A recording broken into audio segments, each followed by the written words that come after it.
കേരളത്തിലെ മാധ്യമരംഗം ഇന്ന് അസത്യ പ്രചരണങ്ങളാൽ കലുഷിതമാണ്. മോദി ഭരണത്തിനും കോൺഗ്രസ് BJP കള്ളപ്രചരണങ്ങൾക്കും ഓശാന പാടുന്ന മീഡിയ സംസ്കാരം കേരളത്തിൽ തഴച്ചു വളരുകയാണ്.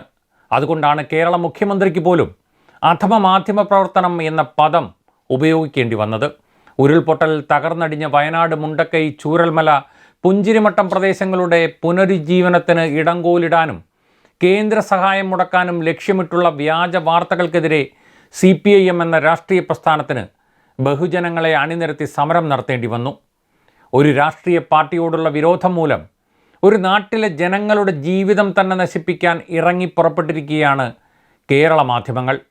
ചിലർ ഇതിന് അപവാദമാകുന്നുണ്ടെങ്കിലും അത്തരക്കാർക്ക് അസത്യപ്രചാരകരുടെ കാലത്ത് പിടിച്ചു നിൽക്കാൻ സാധിക്കാത്ത നിലയിലാണ്.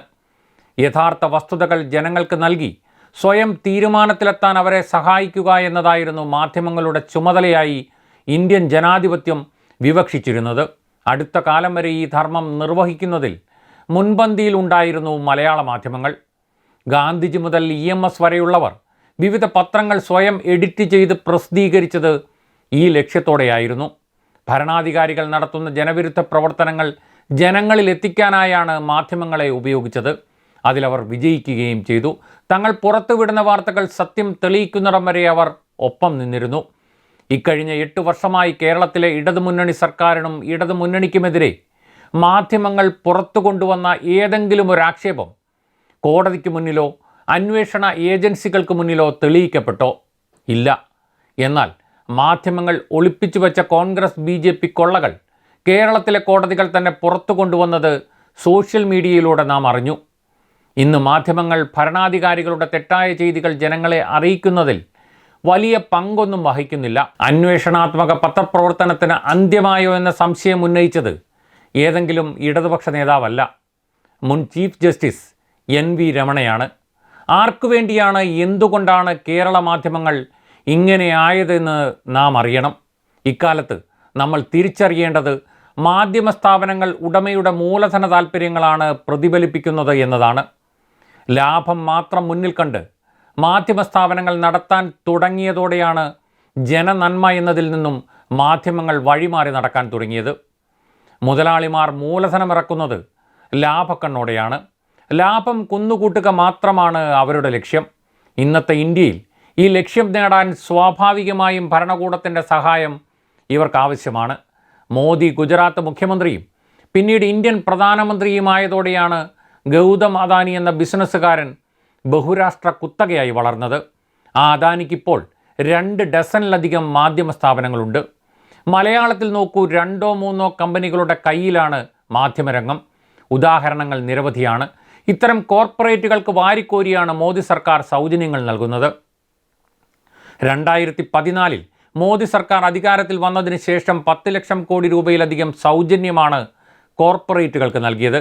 അപ്പോൾ അവർ ആരെ പുകഴ്ത്തും, ആരെ ഇകഴ്ത്തും? മാധ്യമ മേഖലയിൽ ജനകീയ ശബ്ദമില്ല. പകരം മാപ്രകളുടെ നാവിലൂടെ കോർപ്പറേറ്റ് ശബ്ദമാണ് ഉയരുന്നത്. അവർ സംഘപരിവാറിന് പാദസേവ ചെയ്യുകയാണ്.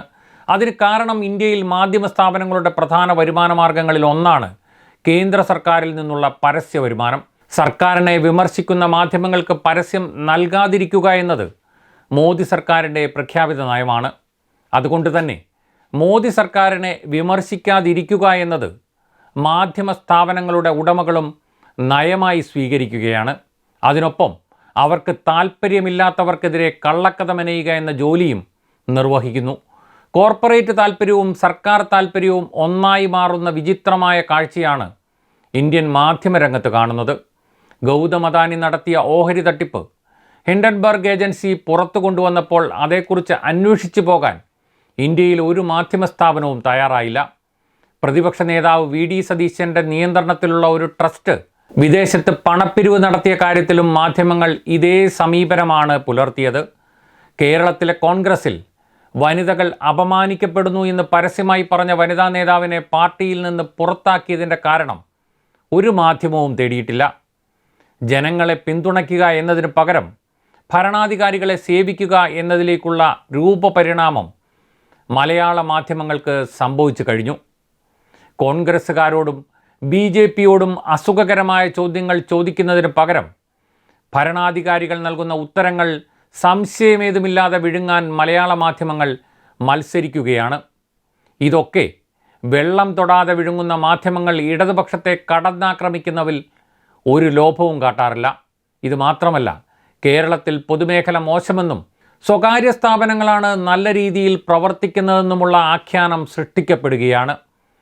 പൊതുഗതാഗത സംവിധാനം, സർക്കാർ ആശുപത്രികൾ, സർക്കാർ വിദ്യാലയങ്ങൾ എന്നിവയെല്ലാം മോശമാണ്.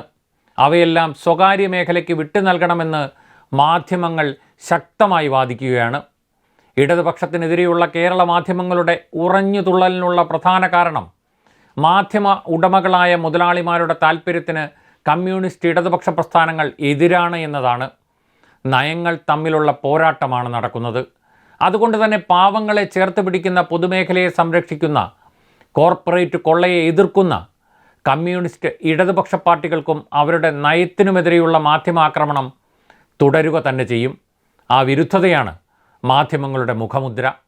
വലതുപക്ഷ രാഷ്ട്രീയ പൊതുബോധം സൃഷ്ടിക്കുക എന്നത് ഒരു കടമയായി ഏറ്റെടുത്ത് നടപ്പിലാക്കുകയാണ് മാധ്യമങ്ങൾ. ഇതിനെതിരെ പ്രത്യയശാസ്ത്ര തലത്തിലും രാഷ്ട്രീയ തലത്തിലും പോരാട്ടം ശക്തമാക്കുക മാത്രമാണ് ജനങ്ങൾക്ക് മുന്നിലുള്ള മാർഗം. അതോടൊപ്പം ജനകീയ മാധ്യമങ്ങൾ വളർത്തിയെടുക്കാം.